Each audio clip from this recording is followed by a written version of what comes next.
ফরিদপুরে বৃত্তি পরীক্ষায় বেসরকারি প্রাথমিক বিদ্যালয় ও কিন্ডারগার্টেন অংশগ্রহণের শিক্ষার্থীদের মানববন্ধন। আশিস পোদ্দার বিমান, ফরিদপুর থেকে স্টাফ রিপোর্টার, কসবা টিভির ডেস্ক রিপোর্ট। শিরোনাম নিয়ে সাথে আছেন আকলিমা রশিদ আলী।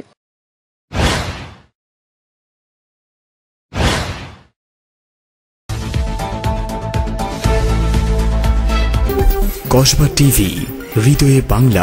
ফরিদপুরের সরকারি প্রাথমিক বিদ্যালয়ের বৃত্তি পরীক্ষায় বেসরকারি প্রাথমিক বিদ্যালয় ও কিন্ডারগার্টেন শিক্ষার্থীদের অংশগ্রহণের সুযোগ চেয়ে মানববন্ধন অনুষ্ঠিত হয়েছে। বুধবার সকাল 11টায় ফরিদপুর প্রেস ক্লাবের সামনে এই মানববন্ধনের আয়োজন করে ফরিদপুর প্রাইভেট স্কুল সমন্বয় পরিষদ। এতে সভাপতিত্ব করেন পরিষদের সভাপতি শেখ সাইফুল ইসলাম ওহিদ।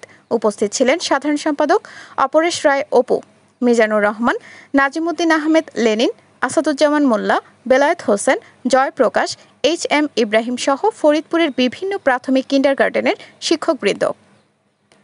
বক্তারা বলেন, দীর্ঘদিন ধরে বেসরকারি প্রাথমিক ও কিন্ডারগার্টেন শিক্ষা প্রতিষ্ঠানগুলো সরকারের পাঠ্যপুস্তক ও কারিকুলাম অনুসরণ করে দেশীয় কৃষ্টি সংস্কৃতিকে ধারণ করে শিক্ষা দিয়ে আসছে। তারা জানান, এসব প্রতিষ্ঠানে পড়ুয়া শিক্ষার্থীরা বিগত বছরগুলোতে প্রাথমিক শিক্ষা সমাপনী ও বৃত্তি পরীক্ষায় অংশ নিয়ে উল্লেখযোগ্য সাফল্য অর্জন করেছে। বক্তারা শিক্ষামন্ত্রী ও শিক্ষা সচিবের দৃষ্টি আকর্ষণ করে বলেন, 2025 সালের আসন্ন বৃত্তি পরীক্ষায় যেন পূর্বের ন্যায় বেসরকারি বিদ্যালয়ের পঞ্চম শ্রেণীর কোমলমতি শিক্ষার্থীরা অংশ নিতে পারে এমন নীতিগত নির্দেশনা দ্রুত জারি করতে হবে।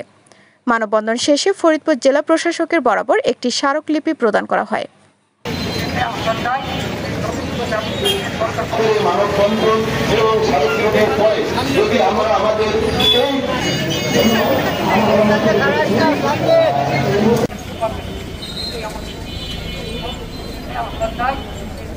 ছাত্রদের যে বৃত্তি পরীক্ষার প্রজ্ঞাপন সরকারিভাবে ঘোষণা করা হয়েছে, যেখানে বলা হয়েছে শুধুমাত্র সরকারি স্কুল এবং বেসরকারি স্কুলগুলো একযোগে আন্দোলন মানে পরীক্ষা।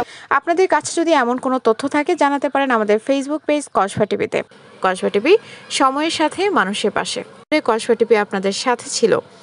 আপনারা অপেক্ষায় থাকুন পরবর্তী আপডেটের জন্য। কসবা টিভির সংবাদের সাথে থাকার জন্য ধন্যবাদ জানাচ্ছি। পরবর্তী সংবাদ পেতে আমাদের চ্যানেলটি সাবস্ক্রাইব করে রাখুন। হৃদয়ে বাংলা, কসবা টিভি।